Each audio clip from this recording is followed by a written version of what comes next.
সাধারণ মা বোনেরা 1500 পেতেন, শিডিউল কাস্ট শিডিউল ট্রাইবরা 1700 টাকা পেতেন। এবং ইলেকশনের আগেও আমি মার্চ মাসেও দিয়েছি।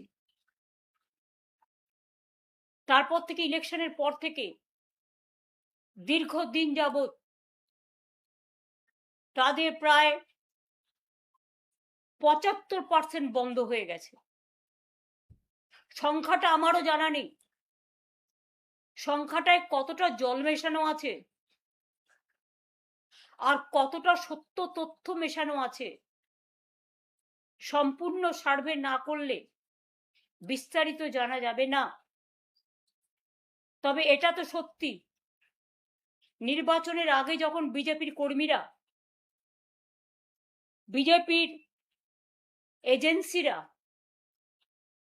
যারা তাদের হয়ে টাকা দিয়ে এলাকায় এলাকায় গিয়ে মা বোনেদের কাছে ফর্ম ফিল আপ করেছিলেন এবং প্রতিশ্রুতি দিয়েছিলেন বিজেপি জিতলে, ক্ষমতায় আসলে তাদের অন্নপূর্ণা ভান্ডার দেবেন,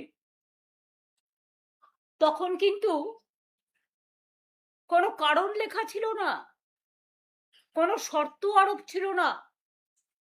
যতদূর আমি দেখেছি মানুষকে প্রতারিত করা হয়েছিল।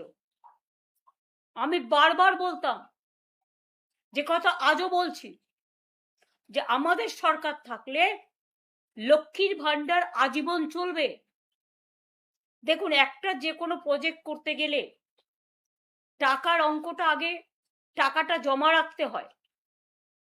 আমরা লক্ষ্মীর ভান্ডার করেছিলাম মা বোনেদের আত্মসম্মান, আত্মমর্যাদা, আত্মনির্ভরশীলতা এবং নিজেদের পায়ে দাঁড়ানোর জন্য।